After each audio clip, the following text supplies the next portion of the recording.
ძვირფასო ტელემაყურებლებო, ვაგრძელებთ ფაზის აკადემიის კვლევები. ესეთი ტიპის გადაცემა, რომელიც როგორც გითხარით, ქართულ ტელევიზიაში უკვე 101 გადაცემაა. ქართულ ტელევიზიის ადმინისტრაციას, მის წარმომადგენლობას ყველას მადლობას ვეუბნებით ფაზის აკადემიის სახელით, რომ ასეთ მნიშვნელოვან თემებს დიდი დრო დაუთმო. მე გახლავართ გია კვაშლავა, ფაზის აკადემიის პრეზიდენტი, მათემატიკის დოქტორი, ეკონომიკის დოქტორი. ძვირფასო ქართველებო, ჩვენ რაზეც ვსაუბრობთ, ყველა ის მასალა, რომელსაც ჩვენ წარმოვადგენთ ამ გადაცემებში, ყველაფერი არის დაწერილი ბერძნულ და ლათინურ წერილობით ძეგლებში. ანუ ჩვენ არ ვსაუბრობთ იმაზე, რაც არ არის დაწერილი. საერთოდ მეცნიერება არ არის ის, რაზეც ჩვენ ვისაუბრებთ ისეთ თემებზე, რომელიც არ არის წერილობით ძეგლებში.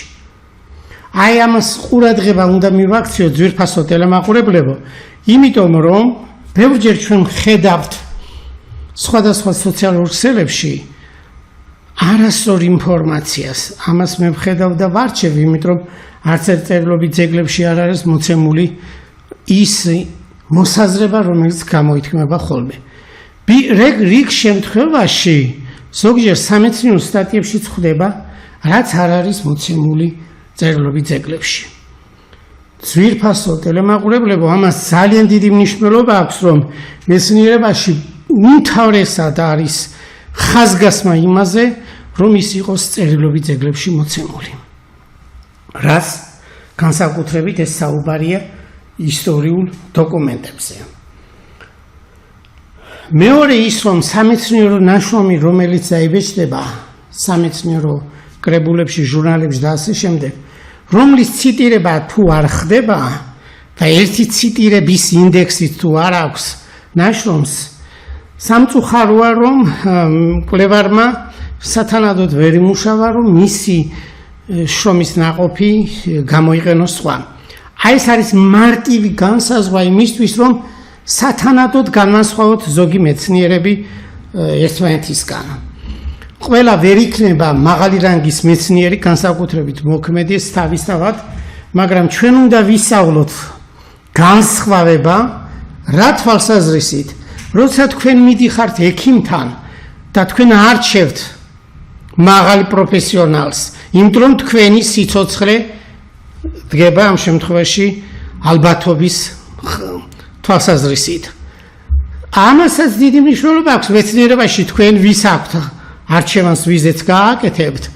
ეს არის მეორე დიდი უკიდურესობა, რომელსაც ჩვენ ყურადღებას არ ვაქცევთ, მაგრამ ეს სათანადოდ აისახება ჩვენს ეკონომიკაზე დროთა განმავლობაში და საერთოდ თანამდებობებზე, რომელიც ასე რიგად ჩვენ ვიცით გუგლ-სკოლარში, სკოლბუში, რიგ მეცნიერებს არ აქვს საერთოდ ციტირების ინდექსი და არც იძებნება შესაბამის სამეცნიერო საიტებზე.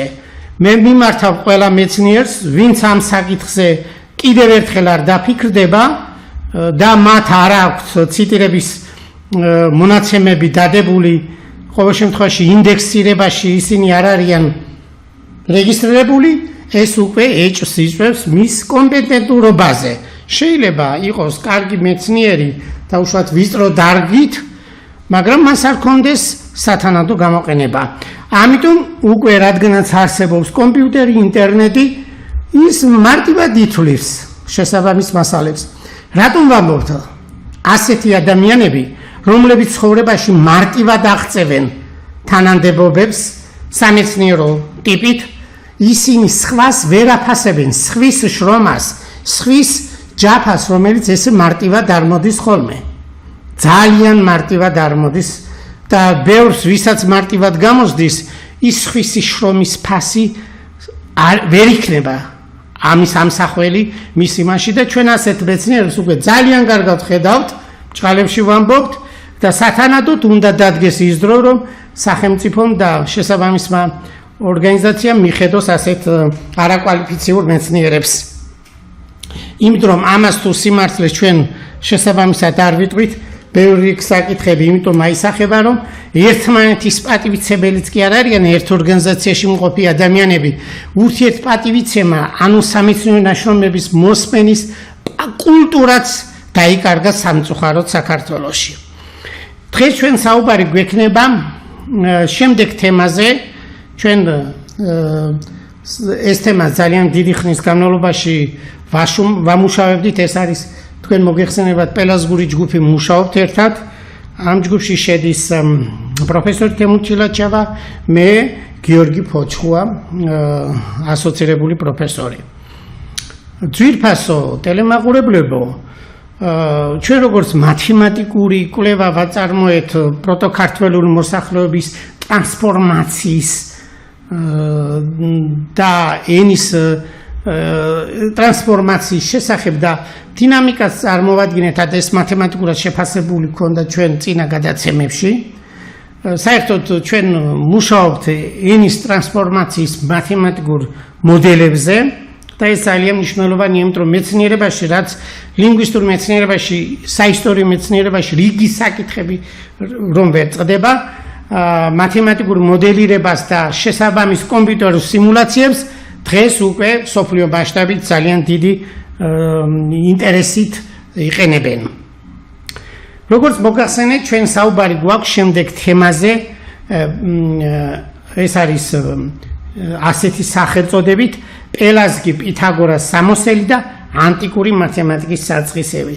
ძვირფასო ტელემაყურებლებო, ეს თემა ჩვენ წავიკითხეთ პირველად ცხუმ-აფხაზეთის მეცნიერებათა აკადემიაში და შემდეგ იყო ივანე ჯავახიშვილის სახელობის თბილისის სახელმწიფო უნივერსიტეტის ილია ვეკუას სახელობის გამოყენებით მათემატიკის ინსტიტუტში.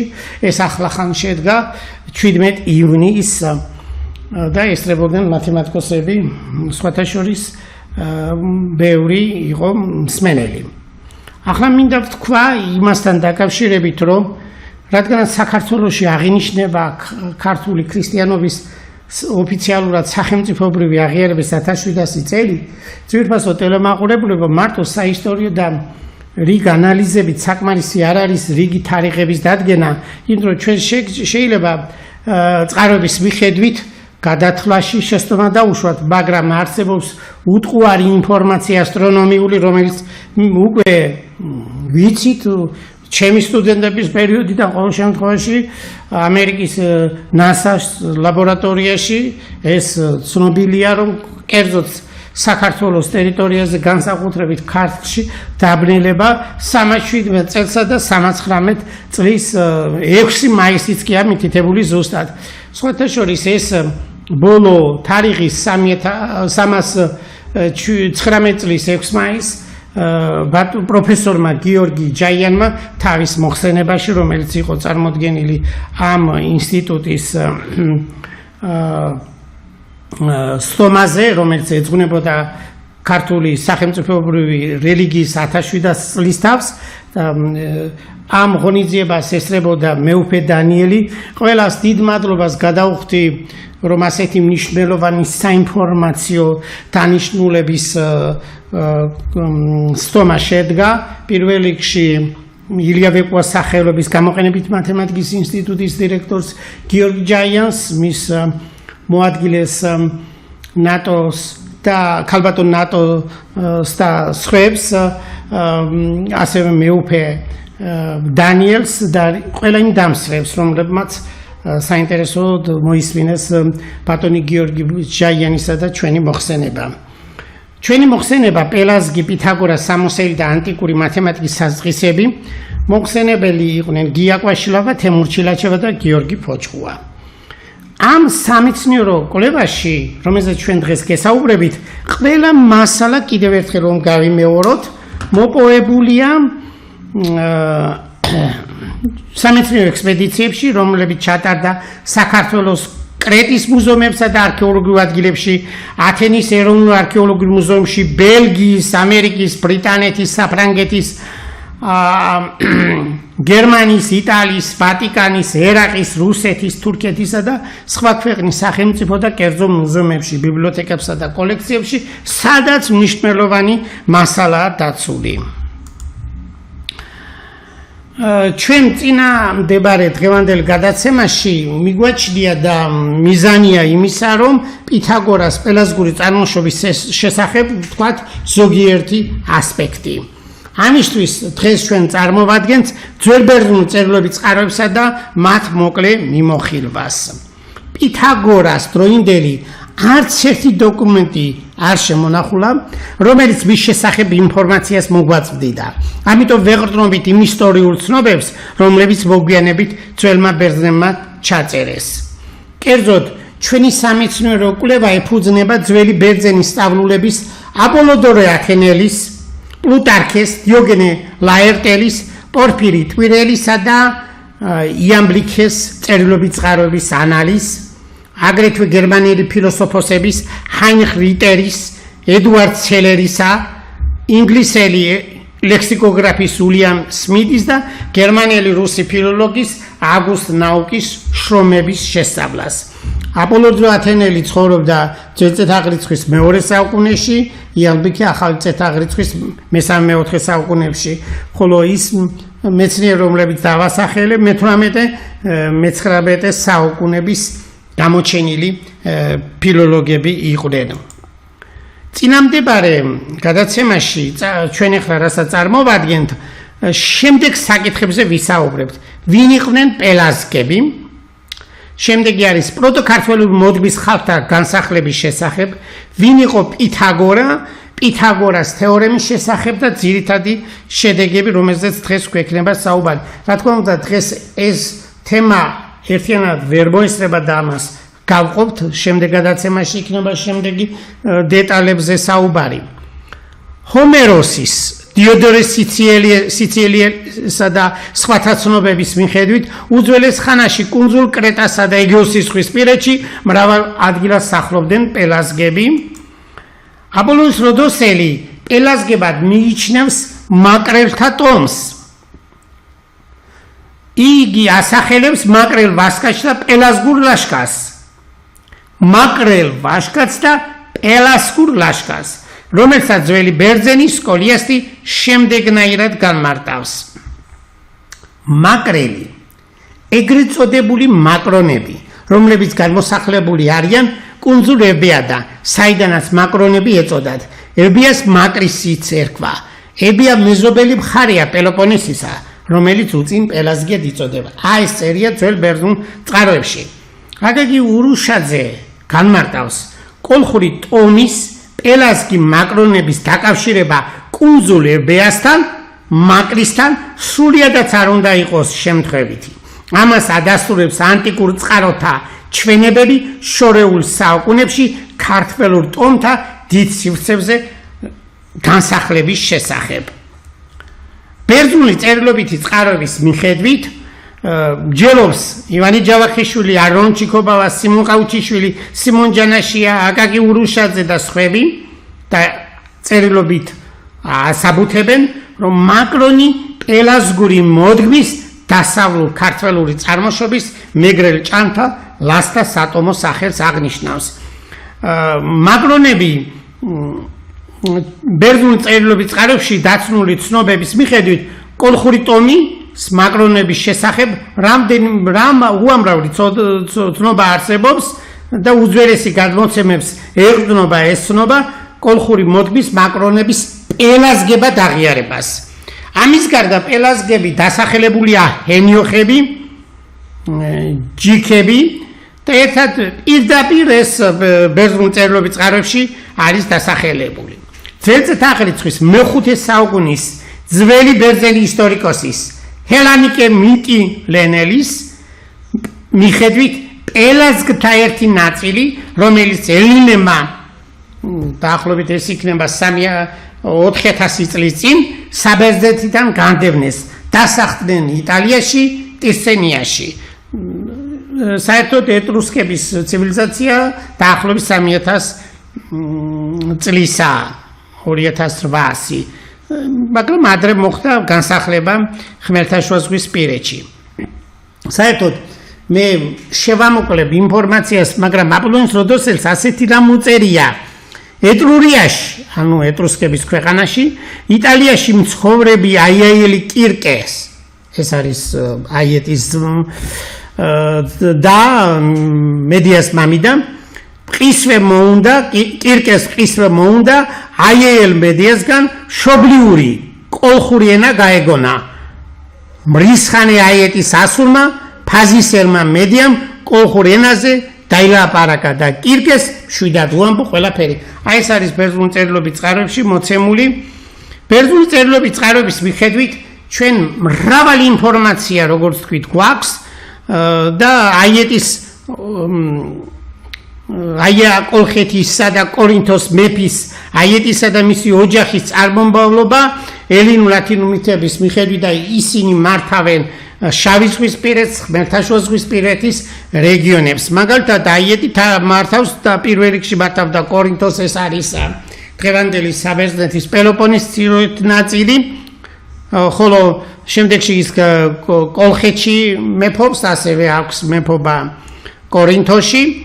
ალოევსი მართავს პელოპონესის ერთ-ერთ ოლქს, სიკიონის ნაწილს. ტავრიდას ანუ ყირიმს მართავს პერსესი. კირკე ეს არის აიეტის და მისი მეუღლე ოდისევსი, მათი შვილები ცნობილია პლუტარქეს მიხედვით, ლატინუსი, რომუსი. აქტისი აიეტის ძმა ეგვიპტეში ზის ქალაქის დამაარსებელია. ხოლო პასიფაე აიეტის და რომელიც არის კრეტის დედოფალი, მისი მეუღლე კი მინოსი. კოლხეთში სახელი აიეტი ადგილობრივია, ასე წერს სტრაბონი და წერს პლუტარქე, როგორც დაგისახელეთ, რომი დააფუძნა კირკეს ვაჟმა რომუსმა. დიოდორე სიცილიელი თავის ნაშრომში აღნიშნავს, რომ მედიაშვილის სახელისგან თესალოსისგან წარმოდგება ადგილის სახელწოდება თესალია, რომელიც ამჟამად საბერძნეთის რეგიონია. კიდევ არიელების ქვეყანას ეწოდა მედიას სახელი, ეს არის ჩრდილოეთი ირანი, მიდია. აი ესეთი შეხედულებები დაფიქსირებულია წერილობის წყაროებში ბერძნულში, ზოგიერთმა შეიძლება თქვას ხანასია, ხანისია, მაგრამ წერია. წერილობის ძეგლებში წერია და რაც წერია, რა თქმა უნდა, ისტორიულად ეს შესამოწმებელია და რიგი წყაროს შედარება ხდება, მაგრამ ეს მასალაა მოცემული და ეს თავისთავად სპეციალისტების გარდა ჩვეულებრივმა მსმენელმაც უნდა იცოდეს. ჩვენ ბევრჯერ გაჩვენეთ აიეტის ოჯახის რიგი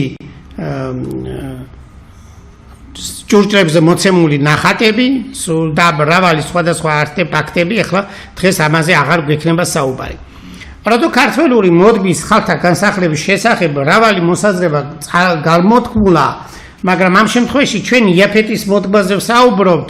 რა თქმა უნდა, იაფეტი თეთრი ადამიანის მოდმა აქვს მრავალი სხვადასხვა მსჯელობა ბერძნულ წყაროებში, მაგალითად იონე ანტიოქიელი მე-7 საუკუნეში წერს, რომ იაფეტის მოდმა წილად ხდა მიდიიდან, ანუ ჩრდილოეთ მიდია არის ეს ჩრდილოეთი ირანი. ჩრდილოეთ ნაწილი ვიდე ბრიტანეთის კუნძულებამდე, მთელი მიწა-წყალი ექსინის პონტოს, ანუ შავი ზღვის გარშემო, მდინარე დუნაის, მდინარე დონის გარშემო, კავკასიის მთებში, მდებარე მიწა-წყალი, ტიგროსი და ვიდრე პონტოს ზღვამდე, კუნძული როდოსი, კვიპროსი და სხვა. აი ეს მასალა მოცემულია ბერძნულად. ივანე ჯავახიშვილი, ბერძენიშვილი, სიმონ ჯანაშია წერდნენ, რომ ქართველები წარმოშობით წინა აზიის მკვიდრ მოსახლეობას ეკუთვნიან. უძველეს დროში დაახლოებით 6000 წლის წინათ წინა აზიის უზარმაზარ მიწა-წყალზე და სამხრეთ ევროპაშიაც, ბალკანეთის, აპენინის, პირინეს ნახევარკუნძულებზე, აგრეთვე აფრიკის ჩრდილოეთ სანაპიროზე ერთი მოდმის ხალხები ცხოვრობდნენ. ამ მოდმის ხალხებმა შექმნეს ძალიან ანდრინდელი და დიდი კულტურული ცენტრები. ევროპაში ამ გვარტომების ხალხები წინ უსწრებდნენ შემდეგ მოსული ინდოევროპელებს, რომელთაც დამხტული მოსახლეობისა და მისი განვითარებული კულტურის ძლიერი გავლენა განიცადეს.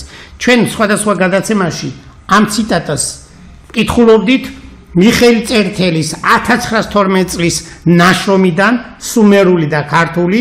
აი ამ საკითხებზე იგივე მოსაზრება ქონდა მიხეილ წერეთელს, რა თქმა უნდა, ივანე ჯავახიშვილის, ნიკოლოზ ბერძენიშვილის, სიმონ ჯანაშიას მოსაზრება დაბეჭდილი 1953-1956 წლებში. ამ დროს ივანე ჯავახიშვილი ცოცხალი არ არის, მაგრამ მისი მასწავლებლებს ყოველთვის თავიანთ წიგნში პირველი წერდნენ. რიგი მოსაზრება ქონდა კიდე მარგველაშვილს, რომელიც დისერტაცია დაიცვა გერმანიაში 1917 წელს. ყოველ შემთხვევაში მაღალ დონეზე მისი დისერტაციაც ვნახეთ ჩვენ გერმანიაში. მას აქვს რამდენიმე ნაშრომი სწორედ ამ თემებზე ქართველთა განსახლების შესახებ, რომელიც მერე გიორგი ჩიტაიამ თავის ხუთომეულში დასაწყისში პირველ ტომში აღნიშნა.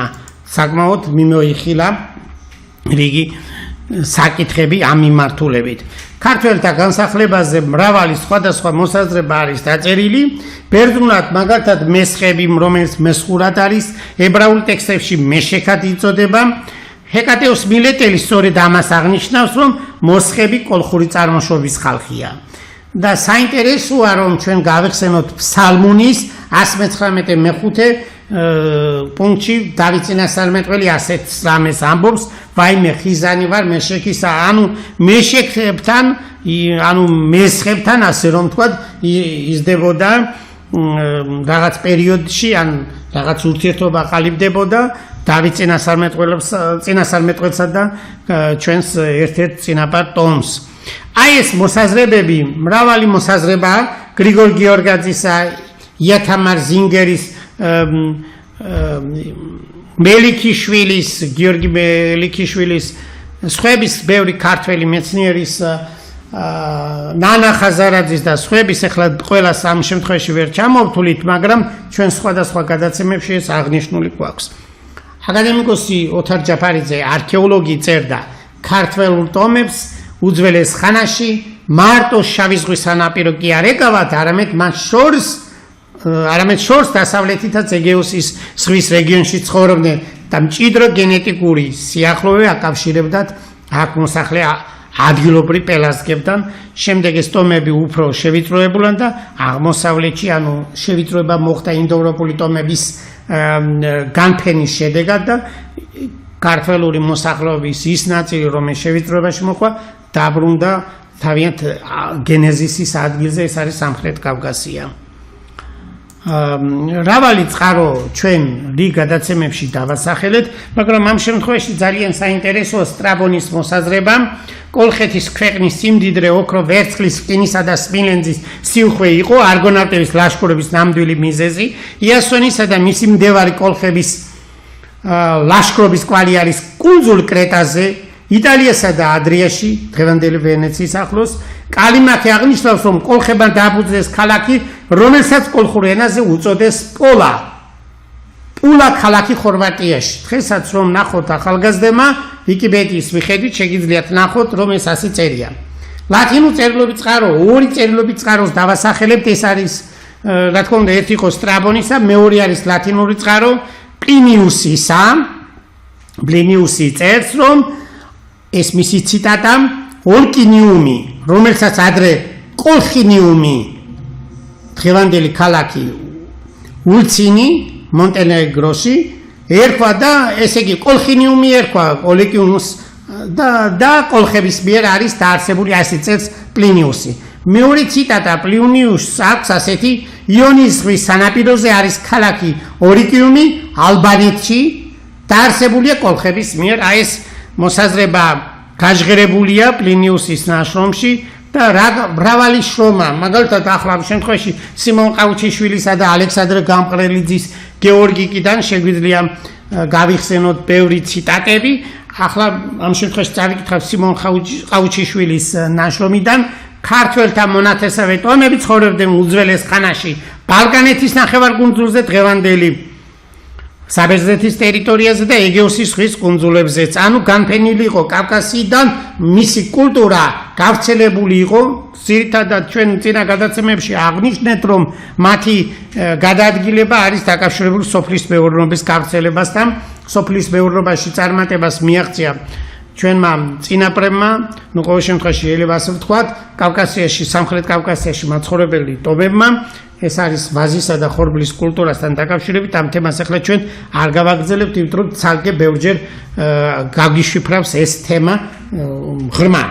ახლა ვისაუბრებთ იმაზე, რომ გენეტიკური კვლევები, რომელიც სამწუხაროდ ბევრმა არ იცის და ინფორმაციას ვერ ფლობს, მე ვფიქრობ ამ შემთხვევაში რიგი მეცნიერები 37 მინოსელის გენეტიკური, ანუ მინოსელი, ანუ მინოსის პერიოდი არის კუნძული კრეტაზე აღნიშნული, იქ აიღეს ეს 37 საფლავის ნაშთებიდან ძვლების მონაცემები და შეადარეს 135 ძველ და თანამედროვე ადამიანის დნმ-ს. მიტოქონდრიული დნმ-ის ანალიზის მიხედვით ირკვევა, რომ მინოსელების გენეტიკური სიახლოვე ეს პასიფაის ცივილიზაცია, ანუ აიედის დის ცივილიზაცია და მისი სიახლოვე ვლინდება ევროპის, ხმელთაშუა ზღვის კუნძულების, ბალკანეთის, მცირე აზიის, კავკასიის, ცენტრალური აზიისა და ჩრდილოეთ აფრიკის მოსახლეობასთან, აი რაზეც საუბრობდა ივანე ჯავახიშვილი და შესაბამის რუკებს ჩვენ წინა გადაცემებში ვაჩვენებდით. აგრეთვე გამოთქმულია მოსაზრება, რომ დაახლოებით 9000 წლის წინ ნეოლითის ადამიანებმა დღევანდელი მცირე აზიის ტერიტორიიდან კრეტაზე მიაღწიეს, სადაც ქართველური მოსახლეობა ცხოვრობდა და მრავალი კვლევა ამ შემთხვევაში ჩვენ დავასახელებთ ჯეფერ ჰიუ და ძალიან ბევრი არიან ავტორები, რაოდენობრივად ხრივ, სხვადასხვა მიმართულებით იყო კვლევა და Nature-ში დაიბეჭდა ეს ცნობილი კვლევა. ასევე არის ფლორიან კლემენტეს და მისი ჯგუფის კვლევები, ესეც ძალიან მაღალი დონის სამეცნიერო კრებულებშია დაბეჭდილი და არის ეს კვლევები უკვე საკმაოდ როგორც ქართველი მეცნიერების ნაშრომებში, ახლა ჩვენ არ დავასახელებთ ამას, იმიტომ რომ ბევრ რიგ გადაცემებში აგვიღნიშნავთ. როგორც თქვით, აღვნიშნეთ ეს საკითხები მეცნიერულ კვლევებით ირკვევა, რომ სამხრეთ კავკასიისა და წინა აზიის მოსახლეობამ აგროკულტურა, მაგალითად ვაზისა და ხორბლის კულტურები გაავრცელეს სამხრეთ ევროპაში, ეგეოსის ზღვის პირეთში, კერძოდ ბალკანეთის ნახევარკუნძულზე, კუნძულ კრეტაზე, აფრიკის ჩრდილოეთ სანაპიროებზე, რაზეც საუბრობდი და არსებობს ჰარემ დე ბლეი, ცნობილი მეღვინეს რუკა, სადაც წარმოდგენილია საქართველოსთან ვრცელდება ღვინის კულტურა, მევენახეობა და მასთან დაკავშირებული მთელი კულტურა. ყოველ შემთხვევაში ჩვენთვის ცნობილია პატრიკ ედვარდ მაკოვენის და დავით ლორთქიფანიძის შრომები. ახლა ამაზე არ გავაგრძელებთ. მოკლედ შევთანხმდეთ იმაზე, რომ ხმელთაშუა ზღვის პირეთსა და შავი ზღვის პირეთის რეგიონებში ერთი მოდგმის ქართველური მოსახლეობა იყო გამფენილი, სანამ ინდოევროპული ტომები გავრცელდებოდა. ინდოევროპული ტომებია დღევანდელი ევროპის კონტინენტზე მაცხოვრებელი ბასკების გარდა და კიდე არის ერთი ტომი. ახლა ჩვენ დავუბრუნდეთ თემას, ვინ იყო პითაგორა? პითაგორა ერთ-ერთი ყველაზე იდუმალი ფიგურაა ანტიკურ სამყაროში. მის შესახებ შემონახული ისტორიული ცნობები ძალზე მწირია და ხშირად ურთიერთ გამომრიცხავი. ძველწესაღრიცხვის მეორე საუკუნეში მოღვაწე ძველი ბერძენი აპოლოდოროს ათენელი მიხედვით ცნობილია, რომ პითაგორა დაიბადა ძველწესაღრიცხვის 571 ან 570 წელს, შემდეგში ის იტალიაში 532-521 წელს ჩავიდა და 497 ან 496 წელს დაახლოებით 75 წლის ასაკში გარდაიცვალა. ახალი წელთაღრიცხვის მეორე-მესამე საუკუნეში დიოგენე ლაერტელი წერდა, პითაგორა იყო ძვირფასი ქვების გრავიორის ნესარქოსის ძე. ჰერმიპოსის მიხედვით იგი იყო კუნძული სამოსიდან, რომელიც არისტოქსენონის მიხედვით ერთ-ერთი ის კუნძული იყო, რომლიდანაც ათენელებმა ტირსენელების, ანუ ეტრუსკების განდევნის შემდეგ დაიკავეს. პითაგორა ტირსენელი, ანუ ეტრუსკი იყო, რომლის წინაპრები პელოპონესის, ანუ პელაზგის ფიუსიდან გააძევეს. ახალი წელთაღრიცხვის მესამე საუკუნეში პორფირ ტვირელი წერდა, ნეანთესი ამბობს, რომ პითაგორას მამას ტირსენელად ეტრუსკად მიიჩნევენ, რომელიც კუნძულ ლემნოსზე ცხოვრობდა. სავაჭროდ ჩავიდა კუნძულ სამოსში. იქ მიიღო მოქალაქეობა და დასახლდა. იტალიაში გამგზავრებისას ნესარქოსმა ახალგაზრდა პითაგორას თან გაიყოლა. ახალი წეთაღრიცხვის პირველ მეორე საუკუნეებში პლუტარქე წერდა პითაგორა წარმოშობით ტისცენელი, ანუ ეტრუსკი იყო, პითაგორა ტისცენიაში, ეტრურიაში გაიზარდა და განათლება მიიღო, ეს არის ჩრდილოეთ იტალია. ახალი წეთაღრიცხვის უпростоრად რომის ჩრდილოეთით, არა ჩრდილოეთ იტალია, არამედ რომის ჩრდილოეთ ნაწილია. ახალი წეთაღრიცხვის მესამე-მეოთხე საუკუნეში იამბლიქემ აღნიშნავდა შემდეგი ციტატები, ჩვენ რამდენიმე ციტატა წავიკითხეთ, ეს რა თქმა უნდა ძველი ბერძნული და თარგმანია და არაფერი იქ ჩვენ არ ვყვებით, რაც წერია წერილობით ძეგლებში, ამას კითხულობთ ქართული თარგმანი, რა თქმა უნდა ჩვენია. იამბლიქე წერდა, პითაგორა როცა 18 წელი შეუსრულდა, პოლიკრატეს ტირანია დაიწყო. პითაგორამ წინასწარ განჭვრიდა, რომ ასეთი მმართველობა მისწავლა განათლებას შეაფერხებდა. აი როდის იყო ტირანია ხელს უშლის მეცნიერების განვითარებას, თავისუფლების გარეშე მეცნიერება ვერ ვითარდება.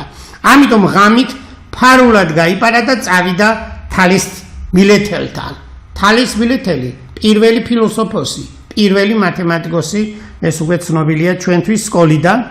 თალისმა როცა დაინახა რამდენად აღემატებოდა იგი სხვა ახალგაზრდებს, განსაკუთრებით შეიყვარა და თავისი ცოდნაც გაუზიარა. ბოლოს სიბერის გამო ბოდიში მოუხადა და ურჩია. ეს თალისის სიტყვებია, ეგვიპტეში წადი, ასე ეუბნება პითაგორას, მემფისელ და დიოსპოლისელ ქურუმებთან იცხოვრე. მათგან მე მოვისმინე სიბრძნე, რითაც ვამაყობ, მაგრამ შენში ისეთი თანდაყოლი და ვარჯიშით მიღწეული ღირსებები ვიხილე, როგორც მე არასოდეს მქონია. თუ მათთან იცხოვრებ, უბრძენესი და ყველაზე ღვთაებრივი კაცი გახდები კაცობრიობაში. პითაგორა ეგვიპტეში იმყოფებოდა, როგორც თქვით, ამ წერილობით წყაროს მიხედვით და ღმერთთა შესახებ საიდუმლო სწავლებას გაეცნო. ასევე იყო ქალდეასა და კუნძულ კრეტაზე, ეს წერილობით წყაროდან არის ლაერტელის ნაშრომიდან, როდესაც სამშობლოში დაბრუნდა, წყარო წერს, კუნძულ სამოს ტირანი პოლიკარტე მართავდა. ამიტომ კუნძული სამოსი დაატოვა და გადავიდა იტალიაში. დასახლდა კროტონში, ანუ რომის ჩრდილოეთ ნაწილში, ეტრურიაში, ეტრუსკების ტერიტორიაზე, სადაც ცნობილი პითაგორას სკოლა დააფუძნა. პითაგორამ, ასევე ჩვენ გავაგრძელოთ პორფირი ფილოსოფოსის ნაშრომიდან, შემდეგი ციტატა, რომელიც ჩვენი თარგმანია, ციტატები ყველა ჩვენი თარგმანია, რომ კიდევ ერთხელ გავიმეორებ და ამ ციტატას ვკითხულობთ ქართულად. პითაგორამ ეგვიპტეში ისწავლა ეგვიპტური ენა და სიბრძნე, ასევე ეგვიპტური სამი სახის დამწერლობა. ბაბილონში სხვა ქალდეველებთან ერთად იმყოფებოდა, სწორედ ამ უცხოელებთან ყოფნა მისცა პითაგორას მისი სიბრძნის უდიდესი ნაწილი. კრეტაზე და იდას დაქტილების, ანუ კოლხი კორიბანტების ქურუმებთან მივიდა, იტალიაში ჩასულმა კროტონში გაჩერდა. ის დაახლოებით ეს ინფორმაცია ხდება ჩვენ ბერძნულ წერილობით წყაროებში. კიდევ დიოგენე ლაერტელი წერს, რომ როდესაც პითაგორას კითხეს, ვინ ხარ შენ, მან უპასუხა, ფილოსოფოსი, ანუ სიბრძნის მოყვარული.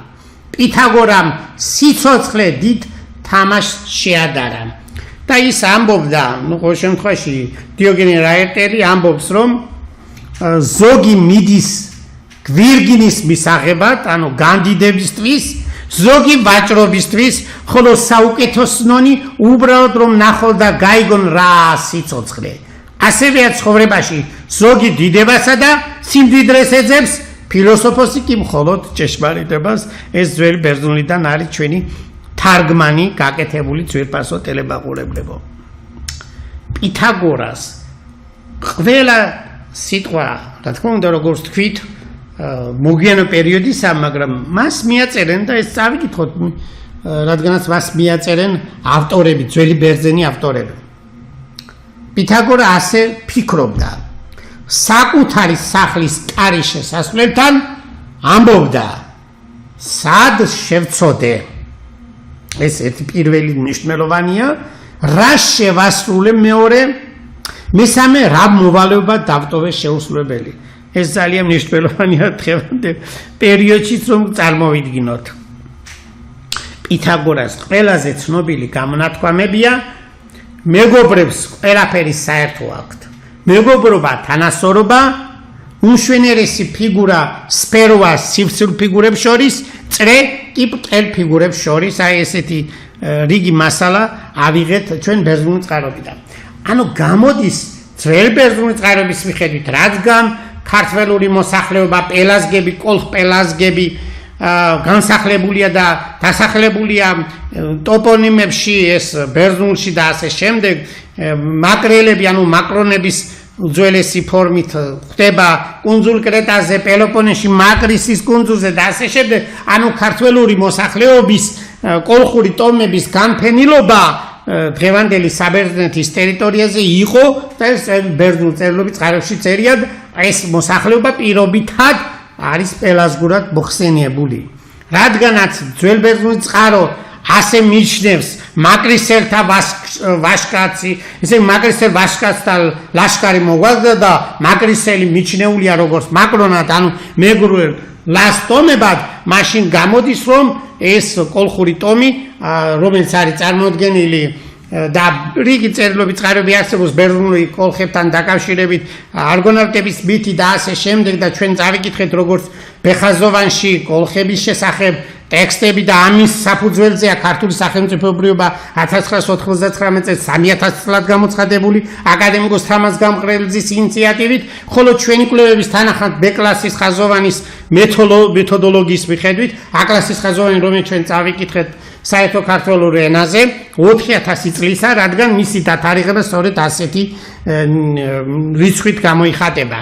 გამოდის რომ პელაზგები არიან განსახლებული, ანუ კოლხები, ქართველური ტომები, ხმელთაშუა ზღვასა და ხმელთაშუა ზღვისპირეთსა და ასევე შავი ზღვისპირეთის სამხრეთ კავკასიის რეგიონში და კიდევ ერთხელ გავიმეორებ, სამხრეთ კავკასია დღევანდელი თურქეთის ტერიტორიაზე გოლა, კოლა, ანუ კოლხას სივრცეზეა საუბარი, ამ სივრცეში იქნა გენეზისი ქართველური ტომებისა. გამოდის რომ პელაზგი პითაგორა არის ჩვენი წინაპარი, რომელიც ბერძნულ წყაროებში წერია. რა თქმა უნდა, შეიძლება სხვადასხვა მოსაზრებებიც იყოს გამოთქმული, მაგრამ ეს მოსაზრება ჩვენ უნდა ვიცოდეთ. ყველა მათემატიკოსმა მაინც ეს აქვს წარმოდგენი, რომ ის ბერძენია. ასე არ არის. წერილობი წყაროების მიხედვით, არც თალის ბილეთელია წარმოშობით ბერძენი და ეს ჩვენ შეგვიძლია ცალკე ვთქვათ, რა თქმა უნდა, ეს არ არის ჩვენი წინაპარი თალის ბილეთელზე ვამბობ, ის სემიტური წარმოშობისა და ჩვენ ამაზეც გვექნება სხვა გადაცემებში საუბარი, მაგრამ პითაგორა, რომელიც ყველანი ვიცით სკოლის პროგრამიდან, მისი წარმოშობა სამწუხაროდ ჩვენს ისტორიის წიგნებში ვერ მოხდა. მე კიდევ ერთხელ ვამბობ იმას, რომ საქართველოში ისტორიოგრაფია კიდევ ჩამორჩება დროს და კიდევ იმ ძველ პერიოდის, საბჭოთა კავშირის პერიოდის მეთოდებით მუშაობენ, მე ამას არ მოვერიდები, მრავალი საკითხი კიდევ არ არის კარგად დაყენებული და ამაში ნამდვილად ქართული ისტორიოგრაფია ბევრი ძირითადი საკითხებში წინსვლა, რა თქმა უნდა, ქონდა. ეს ჩვენი კორიფეების დიდი დამსახურება იყო ივანე ჯავახიშვილი და მისი სკოლის, მაგრამ შემდეგ თაობამ რიგი საკითხები ბოლო პერიოდის საქართველოს დამოუკიდებლობის დასაწყისიდან დღემდე მაინც სათანადოდ ვერ აისახა ჩვენი წერილობით წყაროებიდან მასალა.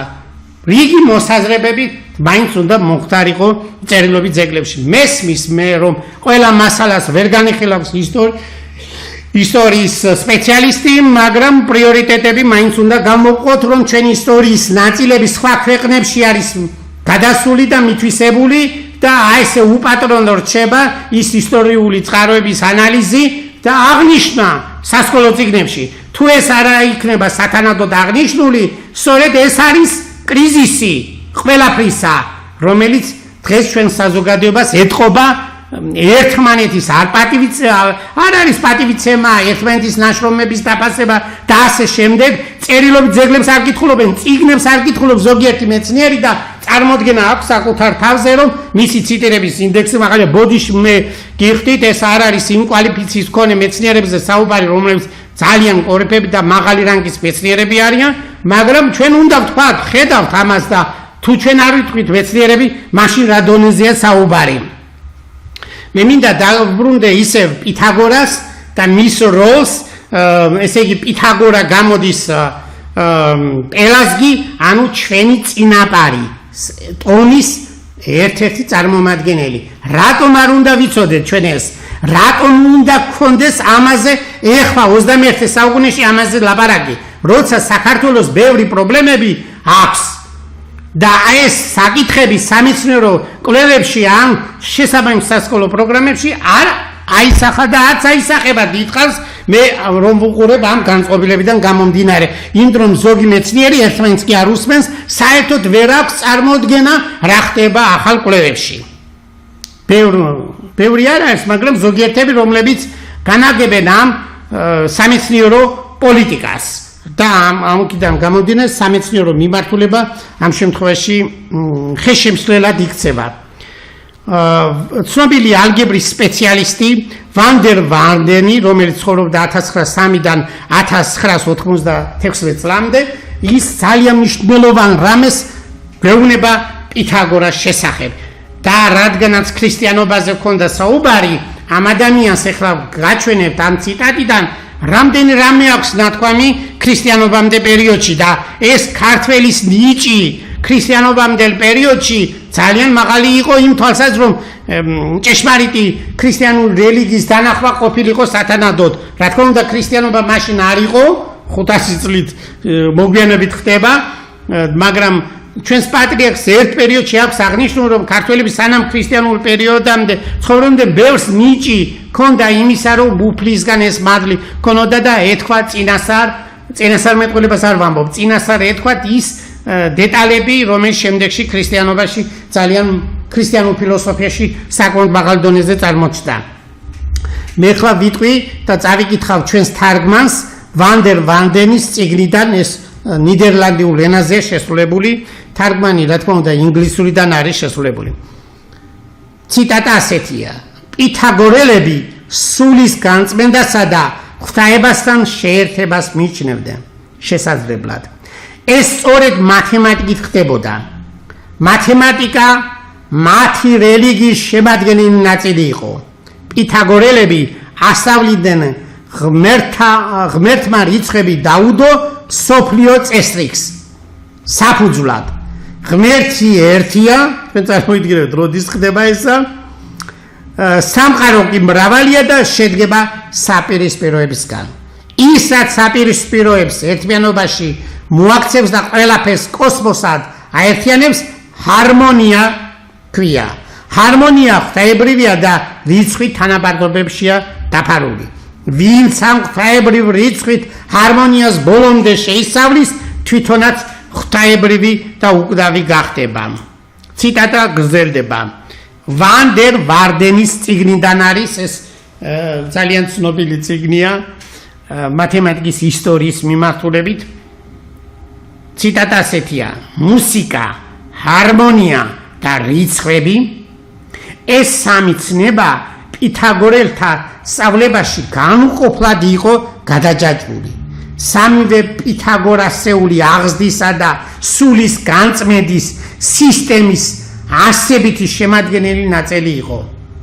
ჰერაკლიდე პონტოელი, რომელიც ცხოვრობდა ძველი წელთაღრიცხვის 390-300 წლებში, ჰერაკლიდე პონტოელის მიხედვით პითაგორა ამბობდა: ბედნიერება სულის რიცხვთა სრულყოფის ცოდნა. მათემატიკა და რიცხვთა მისტიკა ფანტასტიკურად იყო შერეული მის სწავლებაში, თუმცა სწორედ ამ მისტიკური სწავლებიდან მოგვიანებით წარმოიშვა პითაგორელების ზუსტი მეცნიერება მათემატიკა. აი ამ საფუძველზე დგას მათემატიკა. მათემატიკა ეს არის ის მეცნიერება, რომელიც არის ყველა დარგისთვის საჭირო. გამოყენებითი მათემატიკა დღეს უკვე ყველა სამეცნიერო დარგშია შესული. ვერ დაასახელებთ იმ სამეცნიერო მიმართულებას, სადაც გამოყენებითი მათემატიკის თეორიული და მისი პრაქტიკული გამოყენება არ ხდებოდეს. ეს არის სოციოლოგიაში, რომელიც იმუშავეს ბატონ თემურ ჩილაჩავან და მისმა სკოლამ და რამდენიმე ნაშრომი გამოაქვეყნეს. ამიტომ პროფესორ თემურ ჩილაჩავას ციტირების ინდექსი ამიტომ აქვს მაღალი, რომ ის ახალ სამეცნიერო მიმართულებას ანვითარებს. წარმოიდგინეთ თქვენ ასეთი რანგის კვლევები, რომელიც საქართველოში ხდება და მეცნიერ სათანადო დაფასება არ კონდეს. ვერ ხდება თავად კოლეგა მეცნიერები, რომ აღიქვან კოლეგის ასეთი წარმატება. და ეს უნდა გამოსწორდეს საქართველოში. ასეთი დიფერენცირებული და მარტო თავად არიან ზოგიერთები ამ ქვეყნის მეფენი, ასე წარმოადგენენ თავს, დაждდებიან წინა რიგებში ზოგიერთები და ვერავის ვერ ხედავენ ამ ქვეყანაზე თავიანთი ყოლყოჩობით, თავიანთი ამპარტავნობით და მერე შემდეგში ეკლესიაში დადიან და ქრისტიანები არიან. ნუ ყოველ შემთხვევაში ეს ცალსახად ჩანს. მეცნიერს, რომელსაც არ აქვს თავდაბლობა და ადამიანებთან ურთიერთობის არანაირი გამოცდილება, ის დღეს კვალიფიციურად ვერ წარმოვიდგენ ჩვენ, იმიტომ რომ მეცნიერი შეიძლება ზოგს ჰქონდეს რაღაცა მაგარი ნიჭი და კომუნიკაცია არ ჰქონდეს, მაგრამ რიგ შემთხვევაში, უმეტეს შემთხვევაში საჭიროა. ძვირფასო ტელემაყურებლებო, ჩვენ ეს თემა ძალიან საკმაოდ ფართოდ გვაქვს წარმოდგენილი, როგორც ვთქვით, სამეცნიერო კონფერენციებზე, როგორც ჩატარდა ცხუმ-აფხაზეთის მეცნიერებათა აკადემიაში, ასევე ილია ბეკუას სახელობის გამოყენებით მათემატიკის ინსტიტუტში. ჩვენ ამ თემას კიდევ გავშლით შემდეგ გადაცემაში, იმიტომ რომ ჩვენ პითაგორას თეორემასთან დაკავშირებით ვიცით, რომ ის თითქოს საბერძნეთში ჩაისახა მათემატიკა მეცნიერება და მას არ აქვს თითქოს საძირკველი სხვა ქვეყნებიდან, ეს ასე არ არის. მათემატიკის ძირითადი გამოყენებითი ნაწილი ჩაისახა შუამდინარეთში, დღევანდელი ერაყის ტერიტორიაზე და ამას უამრავი წერილობი წყარო ასაბუთებს და პითაგორის თეორემის გამოყენება პრაქტიკულად ქრისტეს შობამდე 1900 წელს იყო, ანუ დღეიდან 3900 წლის წინ და პითაგორამდე დაახლოებით 1400 წლის წინ უკვე იყო ცნობილი. 1000 წლის წინ მაინც ნამდვილად იყო პითაგორას და სწორედ ფიქრობენ, ზოგი მეცნიერი ფიქრობს იმას, რომ რადგანაც პითაგორას სწავლობდა ეგვიპტეში და ბაბილონში, მას ეს პრაქტიკული გამოყენებიდან გამომდინარე ესე იგი a კვადრატს პლუს b კვადრატი უდრის c კვადრატს, რაც ნიშნავს ეს მარტივად რომ ვთქვათ, ესე იგი 2 კვადრატის ისეთი შეერთებით, რაღაც შეერთებით შეგვიძლია მივიღოთ ერთი დიდი კვადრატი. ანუ თუ ერთი კვადრატის ფართობი 3-ის კვადრატი, 3-ის ტოლია, ესე იგი 3-ის კვადრატია, მეორე 4-ის კვადრატია, მაშინ მიიღება კვადრატი ახალი, რომელიც 5-ის კვადრატია. პრაქტიკული გამოყენება მას ყოველ შემთხვევაში ძალიან აქვს. აი ეს გამოყენებითი მათემატიკის ეს მნიშვნელოვანი მიღწევა მან განაზოგადა და გახადა როგორც მათემატიკის ძირითადი მნიშვნელოვანი ანტიკური მათემატიკის ერთ-ერთი მნიშვნელოვანი თეორემა, რა თქმა უნდა, თალესის თეორემის შემდეგ. პირველად მაშინ თალესმა თავის თეორემა გეომეტრიაში ჩამოაყალიბა. ესე იგი, გამოყენებითი მათემატიკის, ანუ კონკრეტული ამოცანების განზოგადება ხდება, ყოველ საცალკე ამოცანების გამოკვლევა ხო ვერ დაიწყება, ამიტომ მათემატიკას მიეცა განზოგადების საშუალება. აი ასე იწყება მათემატიკის მეცნიერების ჩამოყალიბება. არისტოტელე ამბობს პირდაპირ ასეთ ტერმინს მათემატიკის მეცნიერება და იქვე აქვს დასახელებული ეკონომიკის მეცნიერება. მათემატიკა დღეს ჩვენი ანალიზი და მრავალი მეცნიერის კვლევის თანახად სიტყვა მათემა ნიშნავს სწავლას და მათემატიკას სწავლაში დახელოვნებას. აი ეს არის ეკონომიკა კი ნიშნავს სასოფლო სამეურნეო საოჯახო საქმეების კეთების ხელოვნება, მართვის ხელოვნება და ასე შემდეგ. მრავალი ინტერპრეტაცია შეგვიძლია გავაკეთოთ ამ სიტყვის ქართული გადმოტანის დროს. მოკლედ მათემატიკის ჩასახვა როგორც მეცნიერება დაიწყო საბერძნეთში და თალეს ვილეთელს უკავშირდება და შემდეგ პითაგორას როგორც თქვით, მას კითხეს ვინახარ თქვენ და ფილოსოფოსი ვარო, ანუ ეს არის სიბრძნის სიყვარული.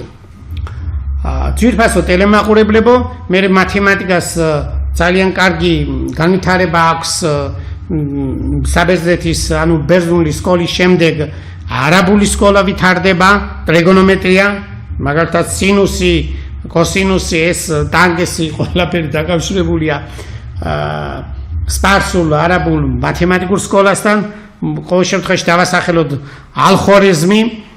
შემდეგში უკვე მე-12 საუკუნეში უკვე იწყება იტალიური მათემატიკური სკოლის ჩამოყალიბება, ფიბონაჩი, ის კავშირს ამყარებს არაბ ვაჭრებთან და ასე შემდეგ. ეხლა ეს მასალები ჩვენ კიდევ შეგვიძლია ვისაუბროთ შემდეგ გადაცემებში და მე-16 საუკუნეში ჩვენ ამ ყველა წერილობით წყაროს, ყველა ორიგინალს ჩვენ გავეცანით, ჩვენი ჯგუფი ამას ამუშავებდა, როგორ იწყება ევროპაში თანამედროვე მათემატიკის საწყისები, როგორ ყალიბდება დიფერენციალური განტოლება, ჯერ ყალიბდება ეს საკითხები გამოყენებითი ამოცანების, გამოყენებითი მათემატიკის ამოცანებიდან, ლაიბნიცი, ეილერი, გაუსი, უკაცრავად გაუსი არა, ნიუტონი და მრავალი პირველი პერიოდის მათემატიკოსები და ფიზიკოსები როგორ აყალიბებენ მათემატიკის ტერმინოლოგიას, აღნიშნებს,